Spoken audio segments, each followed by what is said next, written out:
2026 சட்டமன்ற தேர்தல் முடிஞ்சதுக்கு அப்புறமா இப்படி ஒரு அறிவிப்பு வந்துச்சுன்னா எப்படி இருக்கும் பாருங்க. வாங்க என்னன்றத பார்க்கலாம். ஒரு தரப்பு மக்கள் ஒரு நியூஸ பார்த்துட்டு இருக்காங்க. அந்த நியூஸ்ல என்ன சொல்றாங்கன்னா, சட்டமன்ற தேர்தலோட வாக்கு எண்ணிக்கை இன்று தொடங்கப்படுகிறது. வாக்குகள் எண்ணிக்கை தொடங்கிய 1 மணி நேரத்துல திமுக தான் அதிக தொகுதிகள்ல முன்னிலையில இருக்கதாக தகவல்கள் வெளியாகிட்டே இருக்குங்க.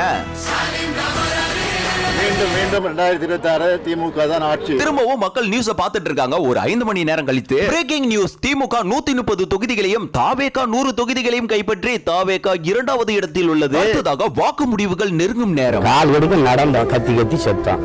அதுக்கே இன்னும் எங்களுக்கு கூடுதலா மக்கள் வாக்கு தந்திருக்கணும், தரல. ஒரு குறிப்பிட்ட சேனல்ல மட்டும் இல்லாம ஒட்டுமொத்த சேனல்லுமே சொல்லிட்டு இருக்கிற பிக் பிரேக்கிங் நியூஸ் என்னன்னா, முதல் தேர்தலிலேயே முதலமைச்சராகி 234 தொகுதிகளையும் கைப்பற்றி சாதனை படைத்தார் தாவேகா தலைவர் தளபதி விஜய். பல வருடங்களுக்கு பிறகு புரட்சி தலைவர் எம்ஜிஆர் இடத்தை மக்கள் இடத்துல பிடிச்சிட்டாருங்க தளபதி விஜய் அவர்கள்.